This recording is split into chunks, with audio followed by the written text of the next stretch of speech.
Afternoon, cactus people. It's a lovely autumn day, so I thought I'd start us off outside with our squashes that we've grown this year. I know they're not cactus related, but they're rather pretty, so I thought they'd be a good start. So what we are doing today, though, going in the cactus house, being the end of the month, we're doing our new cactus in September spot. So we've got a few nice ones this month. Start off at the front with a copiopoa. It's pretty obviously a copiopoa.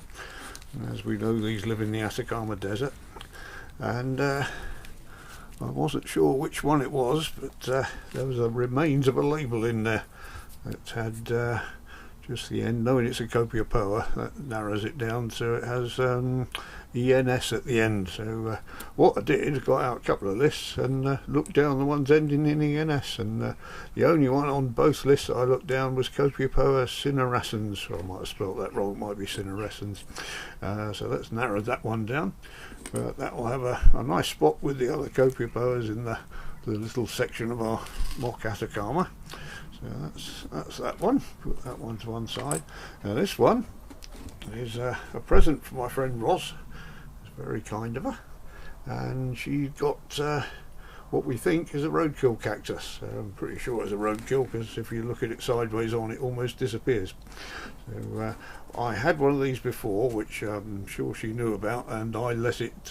I left it outside in the cactus house in the winter, not realising quite how frost sensitive they are, that it really didn't like the cold weather, and it shriveled up, went bad and died. So this is very kind of her to give me a cutting of hers, and it's a lovely replacement. This one I'll keep in a pot, Roz. I won't let it stay outside in the bed all winter.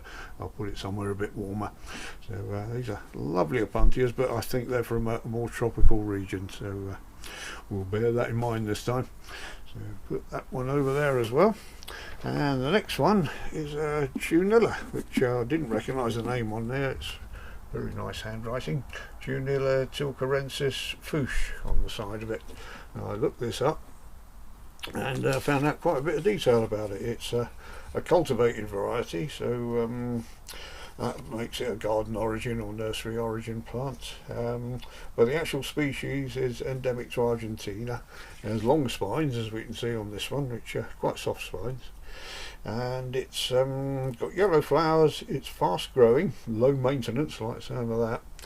And it forms low mounds within a few years, which is excellent. So that'll have a nice place on the little smaller punchier bed over there, which I've got to do some work on very shortly. And also found out, turning my notes over, it's quite hardy. It's between -5 to -15 centigrade. It can tolerate that sort of temperature range for a short while. So if I can get some growth going and take some cuttings off this, we'll try some in the outside bed. That'd be an interesting one to give a go there. So and it's also tolerant to wet in well drained soil, so when I dig out the sand and gravel that's in the outside bed, I'll put some more grit in underneath this to make sure it's absolutely well drained. I noticed the sand that I put in the outside bed tends to hold the water a little bit more than I'd like, so when I put new things in, I put extra grit for drainage. So that's an interesting little one there. It's always pleased to have another Tunilla. It's I've got a soft spot for those, and Cumulia puntias and things like that. So that's that lovely little one. And lastly but not least, another Opuntia pink Nantha, which I know I've already got. These are quite rare. They're from Isla Magdalena, which is off the coast of Baja California. So it's quite a warm species. Again, I'll probably keep this in the pot and keep it so take it inside away from the frost in the winter.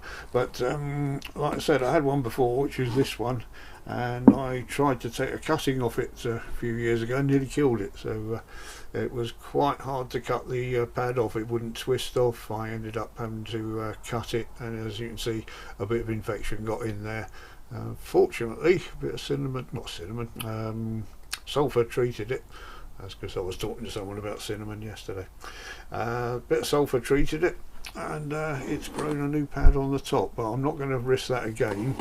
And the chap I bought it off, which Ray, thank you very much, Ray, he said this flowers quite freely, his one, so I'm looking forward to getting some flowers. And now we got two of them. If we can flower them both and cross-pollinate them, then growing from seed might be a much better option. I think that is probably a lot easier. That looks like it's quite easy to get off that pad, but if it was anything like the last one on that, it was not. It didn't want to be moved really. So I don't know what on earth grazes them in habitat, but it certainly wouldn't have much luck eating them. So there we go. So we've got 4 nice new cactus for September, and tomorrow is October. So thank you for watching. I'll see you in the next video.